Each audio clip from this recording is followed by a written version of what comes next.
So, hey, we touched on disconnecting and the need to be present. Yeah. And one of the huge problems, I remember this distinctly with teenage sons, that just caused me mayhem, was screens and what that did to them, what that did to our relationship.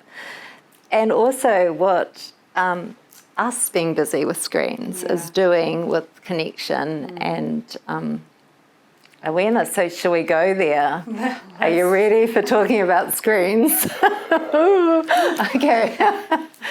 So what our bodies need is actually understanding what's going on in our body and to be able to release tension from our body, right, is huge. And this is why yoga is so powerful. But also equally as being active, being in nature, using our body is just brilliant. And so if we can wear our children out with physical activity, we're not going to have such huge emotional tension and stuff building up in them to be released in a tantrum, hopefully.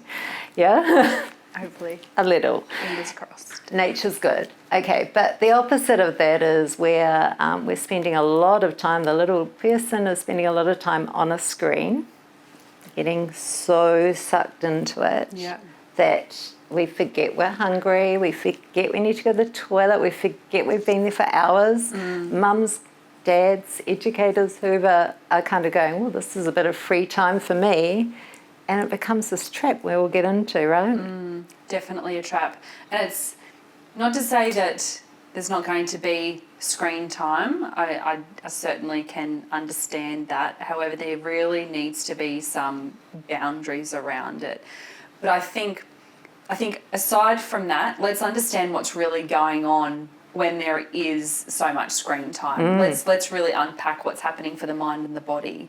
So when we've got, and this can be for any children, but just because I work with such complex children, so that have, anxiety or certain diagnoses or children that have experienced trauma. So for any of these children, and as I say, it can be any, but being on a screen means you completely disassociate and disconnect from your body. And doing this constantly and repetitively just further disconnects us, and we get further and further away, and it actually becomes an addiction. So it's no different than being addicted to alcohol for adults. It's no different. Because it's escape, really, isn't it? From pain or whatever those feelings are. I can just go here and do this. Totally. And get away from it. And I don't know about you, but when I feel like I've had a bad day, the easiest escape for me is to watch a movie, or for the people, I don't own a TV personally, but for people that go home and just click on the TV every afternoon religiously, that's their escape too. So then if children are doing exactly the same, and the issue is they're doing it when their brain is still developing, and we're trying to develop those communication links between brain and body. So it's language. Exactly. It's getting stunted, and it's not allowing those feelings and emotions to, I guess, rise up and be expressed. We're oppressing it or we're escaping from it. And then what happens is they get asked to get off it, or once in a blue moon there's a boundary that comes in, and we wonder why children are getting annoyed and frustrated. Then we get angry at the child. Yeah. Well, they're addicted. Yeah. And they're in so deep into that. Yeah. And there's so many things that computers and games are wired to be addictive, with these dopamine kicks in their brains, and, we'll keep on and we'll get to the next level. And so we're stuck there, and then mum wants us to, or the educator or whoever wants us to get off or share it, or so a very frustrating situation to be in. So how do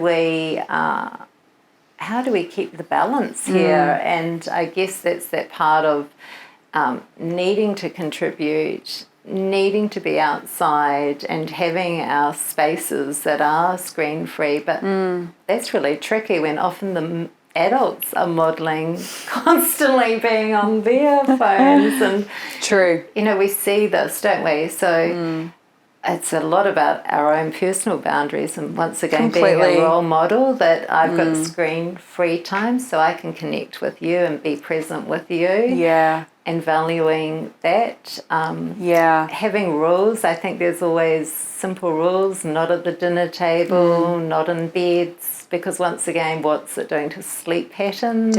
Absolutely. Yeah. And I think the key thing is to understand the consequences, right? So if you're really happy being addicted to your phone and you're happy modelling that to your child, then don't be surprised at how disconnected your child is and then what that results in terms of their inability to express emotion, or their increase in meltdowns or tantrums, or their lack of wanting to communicate with you when you say. So I guess if you're okay with that, then that's fine. But the consequence is that if you want a child that can connect with their body, which is where all of our information is coming from, sorry, not all, but most, if you want a child that is connected to their emotions, connected with themselves, connected with their body, able to regulate effectively as they get older, and able to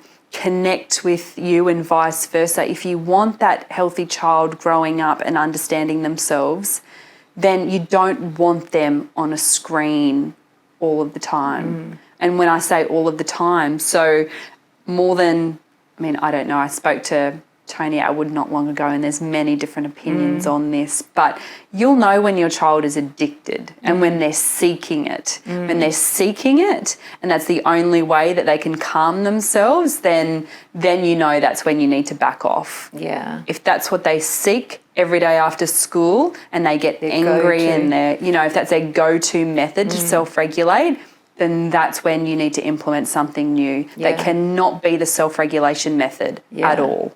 And I would strongly encourage to set those boundaries much earlier, because it is so problematic once you've got to the addiction stage to try and unravel from that. Yeah. So clear boundaries and knowing the consequences. This is the thing that drives us to change behaviour, is seeing into the future, and it's only going to get worse. Yeah. So when you think about the need, screen time is often indoor time basically, so that's going to limit children having gross motor skills and physical coordination, which in turn affects their confidence and their mastery, and so it's just, there's so many backward steps. It's like a domino effect a little bit. And you know, the one thing that cannot be denied is the key thing that facilitates healthy brain development is play and creativity for children.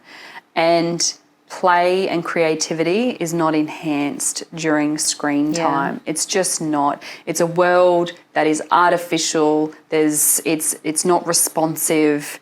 And they get to disassociate. That's not an area where they can play and get creative and use their imagination. So that's what they need to be doing more often. And you can have the best language technology devices and software, but it's never going to be as good as talking with your child and authentic conversations and reading to children.